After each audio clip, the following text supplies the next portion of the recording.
अंधकार, असीम, अंतहीन, मौन अंधकार, यही है अंतरिक्ष का असली रूप। किसी ग्रह, किसी तारे, किसी गैलेक्सी से दूर, जहां न रोशनी पहुंचती है, न गर्मी, न आवाज, जहां केवल ठंड है। ऐसी ठंड जो -270 डिग्री सेल्सियस तक गिर सकती है।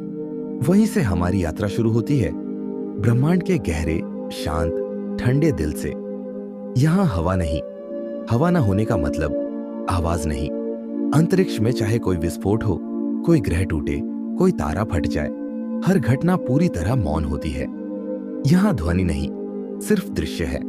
जैसे कोई फिल्म बिना ऑडियो के चल रही हो, सुंदर लेकिन भयावह। लेकिन यह गलतफहमी है कि अंतरिक्ष पूरी तरह खाली है, क्योंकि इस विशाल अंधकार में सूक्ष्म कण लगातार तैर रहे हैं। गैस, धूल, फोटॉन और प्राचीन तारों के बचे हुए कण। ये कण भले ही कम हो, लेकिन ये बताते हैं कि अंतरिक्ष एक मृत जगह नहीं, यह एक धीमी सांस लेता हुआ विशाल जीव है। धीरे धीरे ब्रह्मांड फैल रहा है। हर दिशा में, हर सेकंड, हर दूरी कुछ और बढ़ जाती है, और इस फैलाव के कारण ब्रह्मांड हर पल और ठंडा होता जा रहा है। एक ऐसा अनंत ठंडा विस्तार जो धीरे धीरे अंधेरे में खोता जा रहा है। यहाँ कोई शुरुआत नहीं दिखती, कोई अंत नहीं दिखता, बस काला, शांत, फैलता हुआ सागर जो समय को भी छूकर धीमा कर देता है। अब हम आगे बढ़ते हैं उस क्षेत्र की ओर जहां ब्रह्मांड का भविष्य छिपा है। गैलेक्सियां दूर होती जा रही है, एक दूसरे से लाखों नहीं, अरबों किलोमीटर दूर। यह फैलाव ब्रह्मांड की नियति तय करेगा, और इसी फैलाव से 3 बड़े अंत जन्म लेते हैं।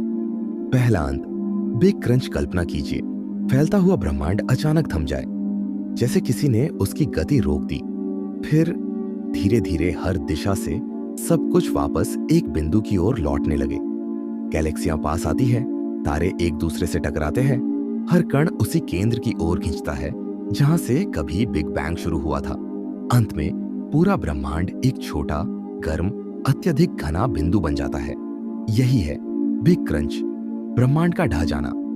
दूसरा अंत, बिग रिप। अगर डार्क एनर्जी का फैलाव लगातार बढ़ता जाए तो एक दिन ऐसा आएगा जब गुरुत्वाकर्षण भी हार मान लेगा। पहले गैलेक्सियां टूटेंगी, फिर तारे, फिर ग्रह, और अंत में अणु और परमाणु भी अलग अलग हो जाएंगे। ब्रह्मांड चीर दिया जाएगा, एक एक थ्रेड की तरह। इसे कहते हैं बिग रिप। तीसरा अंत, बिग फ्रीज। इस अंत की सबसे खतरनाक बात है, यह सबसे शांत है, सबसे धीमा, सबसे लंबा। अगर फैलाव हमेशा चलता रहा तो तारे एक दिन बुझने लगेंगे, ग्रह अंधेरे में खो जाएंगे, ऊर्जा कमजोर हो जाएगी, इतनी कमजोर कि कुछ भी नया जन्म नहीं ले सकेगा। ब्रह्मांड ठंडा होगा, और इतना ठंडा कि वह एक अनंत बर्फीला अंधकार बन जाएगा। यही है बिग फ्रीज। ये तीनों अंत एक ब्रह्मांड के 3 संभावित भाग्य है, 3 अलग नियतियां, 3 अलग दिशाएं, और इन सब के पीछे एक ही शक्ति काम कर रही है, फैलाव। अब हम प्रवेश करते हैं ब्रह्मांड के सबसे रहस्यमयी हिस्से में, उस शक्ति के पास जो सबको जोड़ती है, चलाती है, आकार देती है। यह शक्ति है गुरुत्वाकर्षण। गुरुत्वाकर्षण अदृश्य है, अनदेखा है, बोलता नहीं, फिर भी वही ब्रह्मांड का स्थापत्यकार है।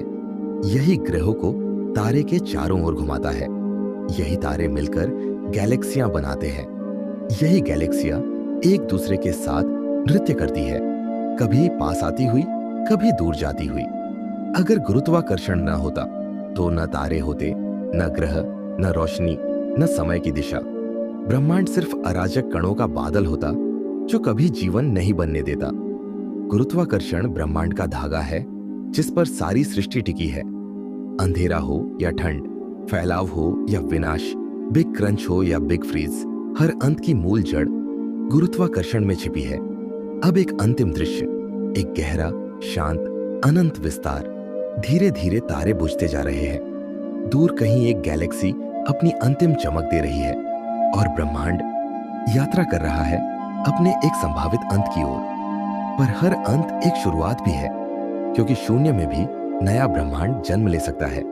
अंतरिक्ष खाली नहीं, यह संभावनाओं से भरा हुआ है, ठंडा, अंधेरा, मौन, पर जीवंत। यही ब्रह्मांड है, यही अनंत है, और यही कहानी कभी खत्म नहीं होती।